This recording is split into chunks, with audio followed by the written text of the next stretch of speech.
Hi, I'm JP from SciFi Vision. Thanks so much for talking to me today. Appreciate it. So, to start out, obviously the book was unfinished, but still, talk about like adapting it from the book and I guess deciding what to pull versus what to add creatively to the story. Whoever wants to go first.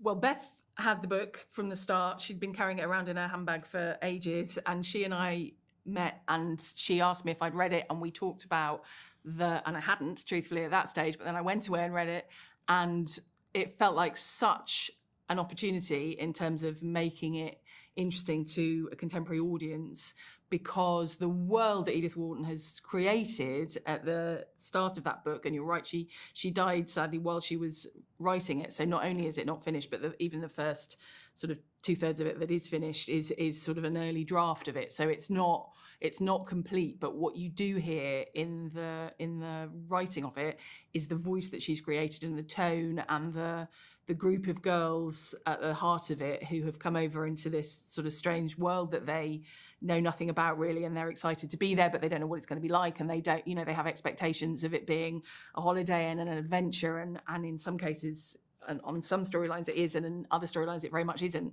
So the opportunity to have that kind of precinct of it being such a brilliant world, but also because it's not finished, the kind of freedom that gives us in terms of going, well, imagine if they did this, or imagine if this character said that and then that took them there, or imagine if those two characters interacted who haven't in the book, or if this new person came in. So we've been able to bring our own kind of characters and worlds and relationships to it in a way that we perhaps wouldn't have felt the freedom of if it had been a finished novel that everybody knew kind of how it tied up neatly at the end. So it's kind of the best of both worlds for us, really.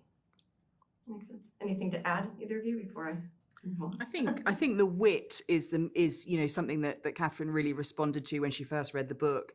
And you very much went through it with a highlighter, didn't you? And any line that Edith Wharton had come up with that you just thought, oh, that's just a wonderfully witty line, with her incredible sense of observational irony, which is very different from other classic romantic novels like, say, Jane Austen. There's a hard wit to Edith Wharton, which we really wanted to capture. We want it to be a funny show. We want the characters to make wry observations about each other that have a kind of humorous truth to them.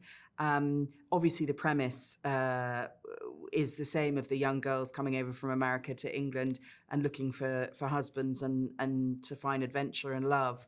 And there are probably little kernels in each of the strands or each of the characters that we took and then expanded. Seddon as a character in the book isn't an abusive character, but there are a couple of lines about somebody who doesn't end up marrying him thinking, I'm actually quite glad that I didn't. And he's a little bit cruel to somebody he's having a relationship with. So Katherine took those little kernels and then expanded them. And then from then on, we sort of allowed ourselves to be free. Once we'd got to a sort of certain point in the book, we said, right, now let's just let these characters take off and find their own paths beyond the page. But it's nice to come back to it occasionally, actually. And at the beginning of season 2, because actually Nan and the Duke get married in the book very early, actually. So the marriage of Nan and, in our world, Theo, although he's called Ushant in the book, gets explored sort of in a different way and much sooner. But also, when we were looking for new characters this time round, we wanted Lizzie to have a love story this time round. And in the book, Lizzie has a husband called Hector Robinson, who's a politician. So we brought him in as a new character. So we're able to still go back to the book and kind of go, is there anything there that's useful in terms of this storyline that we wanted to come in now? So we've been able to kind of pick and choose the best bits that we've wanted to use. Is there anything that you learned season 1 that you kind of did differently this season that worked out or didn't work out, maybe? Joe? Good question. I think on series 2, to use a Beth Willis phrase, we just wanted to give it a kind of massive glow up. We kind of loved series 1, loved the costumes and the design and the hair. But I think in series 2, our girls are sort of women now, and they're in positions of power and their lives have changed. So I think we really wanted to kind of give ourselves permission and liberty to kind of really go for it with costumes and hair and makeup and production design. It's all kind of a bit more colourful, a bit more sexy, a bit more glamorous. And I think we kind of just wanted to lean into the kind of fairy tale-ness of our world, because it's such a beautiful world that we've created. Yeah. That was going to be my next question. Talk a little bit about the locations, because this, you're right, the costumes, everything's great, but the locations are really beautiful too. So talk a bit about where you filmed this season. Oh, we're so lucky with the locations, aren't we? We spend every day just kind of going, can you believe that we're actually at work in this place? And it was in season 1, every single second of it was filmed in Scotland. And we go to these fantastic kind of castles and stately homes and beaches and cliff tops and stuff in Scotland. And then in season 2, we've got all of that plus some additional Scotland, but also a little bit of Italy in story terms, which was filmed in Croatia. We knew with season 1, and we did it again in season 2, that because the architects and the builders who built Glasgow in Scotland in real life, then all took the boat out to America and ended up building New York. So we knew that the architecture and the very straight long roads of New York, we could find them in Glasgow, and unlike real New York, which is obviously incredibly modernized, there are bits of Glasgow that still feel quite period appropriate. So I think our starting point was always, we can do New York and Glasgow, and from there we found the incredible castle on the cliff, which is Tintagel, and the rocky landscape and kind of wild hills and beaches feels very Cornish in England. So the real Tintagel is in Cornwall in England, and we realised we could do that there. And then London we were able to do in Edinburgh. We found ourselves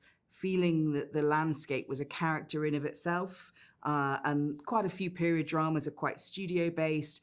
A lot of people having cups of tea in living rooms, sitting on sofas, talking to each other. And we wanted our girls to be out there in the landscape with their hair blowing around them and kind of looking at that view and soaking up the beauty. And it was an absolutely kind of key bit for the show for us. And for our actors, they kind of get to take over these castles, and it's so immersive for them for their performances. I mean, we're kind of walking around these huge homes, and it's kind of a part of history. And it's always good fun to see where you're going to have your lunch, because you sit in these amazing big rooms. You're right. That's a very different experience for the actors than it is if they're in studio. We do some of it in studio. Some of the rooms are built in studio, and obviously that's lovely too. But actually, the fact that for the cast, they're brought into these worlds every day and actually can walk through the doors of these places and see the real landscape and see the real views. I think, I can't speak for them, but I would imagine must hugely help them to kind of go, because they literally are young American girls who are being brought into this world and go, isn't it amazing? And doesn't it feel sort of exciting, but also a bit daunting? And that's, so that's kind of been given to them for nothing in terms of the performances, I guess. Well, it's very beautiful, and I really enjoyed it. So thank you so much. Have a good rest of your day. Nice to meet you. Thanks so much. Bye-bye.